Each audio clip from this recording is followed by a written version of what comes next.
Hello, my name is Joseph Zekanowski. These birds, yo. I feel like... Oh, I can hear the birds. My name is Joseph Zekanowski. I'm a film photographer and film camera enthusiast.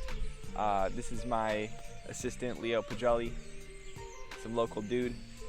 So in recent years, there's been a resurgence of film photography in the media. This is interesting because since 2003, digital cameras have outsold film cameras. So why now? Why are film cameras making a comeback? Can't read my own handwriting. Because of the recent uptick in popularity of film cameras, the prices of film cameras that were made decades ago have been skyrocketing. One example of this is the Canon A1, which was manufactured from 1978 to 1985. Upon release, it was priced at about $400, and it has diminished in price ever since, after the digital age of cameras came out. But in 2015, you could buy a Canon A1 for about $30 to $50. Because of this recent popularity of film cameras, the price has gone all the way up to almost $200 on eBay for a Canon A1. Of course, you can't even buy them new anymore. You have to buy them used, but people will sell them in pretty good condition. On Instagram, the hashtag film photography has 32.3 million posts, and hashtag film is not dead has 21.5 million posts. So from that alone, film is not dead. Bars. Hey, get comfortable. I'm gonna cut you out in post anyway.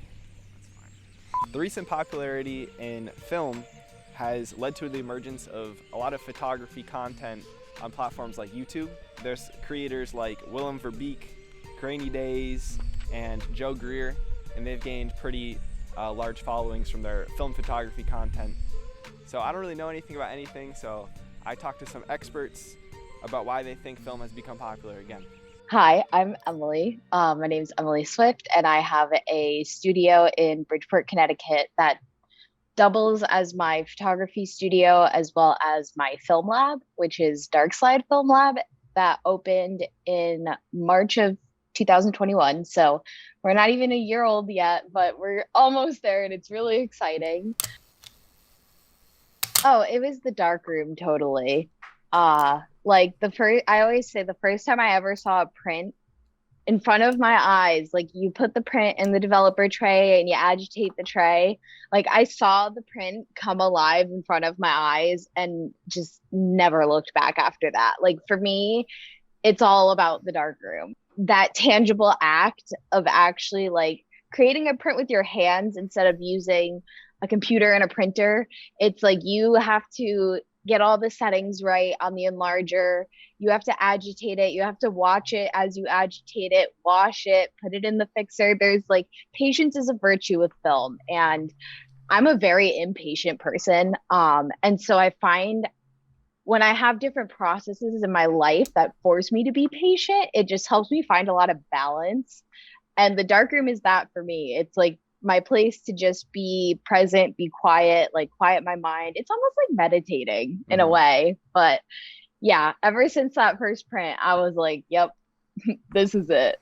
Something a photographer said to me a really long time ago that just kind of like blew my mind. He was like, if one day there was a huge technology failure and everybody's computer stopped working, everybody's hard drives got wiped, like everything was gone, you would still have your negatives. And you would still have your prints. Yeah, my closet's full of them. Yeah, to actually have the physical art, I think is just so important. It's not a photo until it's a print. Yeah.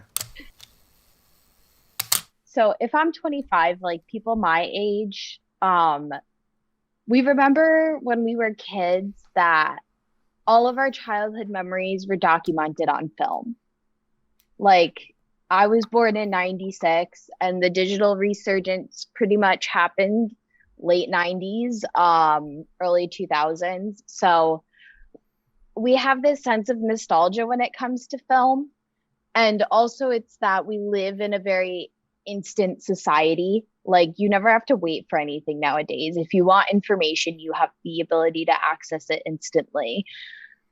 So I think it's kind of like this, there's a sense of nostalgia when you're looking at a film photograph that like my generation remembers from when we are kids. And like, I think even people who are maybe like 20 right now, or like your age or even a little bit younger, like maybe late teens, like they kind of missed that because their childhood happened right after the digital takeoff. So they parents maybe didn't have film cameras when they were kids. So I think that even kids just a little younger than me see it um as something they might have missed out on. I don't know. Because when you think of an old photograph, it just has this look to it. Yeah.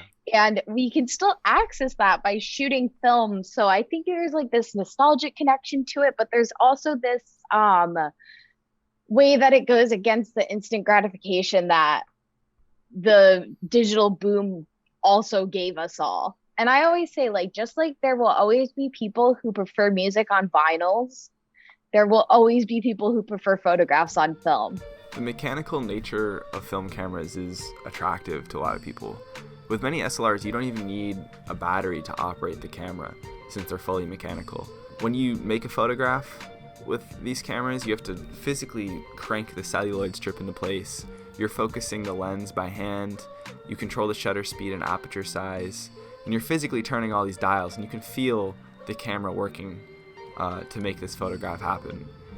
When you press down on the shutter opens for a fraction of a second, and the light that only existed in that moment makes contact with that strip of celluloid inside your camera, which causes a chemical reaction, producing an image. Although digital cameras work in a similar way, they're heavily reliant on electronics and digital sensors to operate. Shooting film can be truly meditative. My name is Robert McMahon. I'm a student at the School of Visual Arts in New York City, currently studying sound design for film, but one of my big hobbies is film photography. Why did you start shooting film over digital? I mean, I did have a period, I don't know if you remember, but like I did a period of like digital photography. Yeah. On my photo exclusive account.